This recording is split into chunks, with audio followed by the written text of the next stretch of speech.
4 सालनि सिमी हाइनोहाय चेंगि रोजाखा आगरतला ढाका कलकाता रावतो मैत्री बास सार्भिसनि शेफ साब आश्लो ट्रेल राननि बिसिंति जिं साबिरे खात्रब्रा रोड ट्रान्सपोर्ट कर्पोरेशननि भाइस चेयरमैन समरय लाइथानि 2024 बिसिनि सेप्टेम्बर तला आगरतला ढाका टु कलकाता रावतनि बास सार्भिस मथागै थांमानि कक्टमा ओ सालो त्रिपुरा रोड ट्रान्सपोर्ट कर्पोरेशननि भाइस चेयरमैन समरय सागा बांग्लादेशो कताल हाबां खातरमानि यागुलो इंडिया दे बांग्लादेशनि वीजा ऑफिस देशो क्लॉक जागा हनै 4 सालनि सिमिते शाहायनो हाइड्रल रानि बिसिंते मैत्रेवासनि सार्भिस शेफ साब खलाइरो जागा हनै फाइनि 28 फेब्रुवारि सालमारिनि सिमे आगरतला ढाका तो कलकाता रावतो पैसेंजर ट्रेन बास सार्भिस जेंजाकनाय हनै দীর্ঘদিন যাবত আমাদের ঢাকা আগরতলা ইন্টারন্যাশনাল যে বাস সার্ভিস ছিল সেটা বিভিন্ন প্রতিকূল অবস্থার কারণে সেটা বন্ধ ছিল।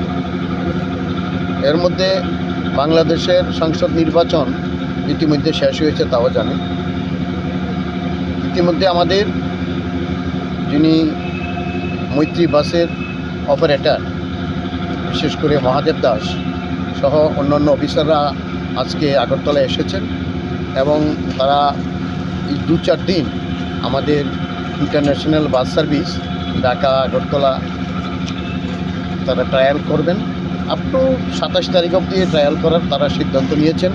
28 তারিখ থেকে আগরতলা থেকে ঢাকা হয়ে কলকাতায় সার্ভিস চালু হবে এবং সেই সঙ্গে এটাও আজকে আমরা আপনাদের মাধ্যমে জানাতে চাই যে আমাদের যে ভিসা হাই কমিশনার মানে আগরতলা এবং ঢাকা যে ভিসা হাই কমিশনার তারা ভিসা অফিসগুলি ওপেন করে দিয়েছেন, অর্থাৎ সরলীকরণ করে দিয়েছেন।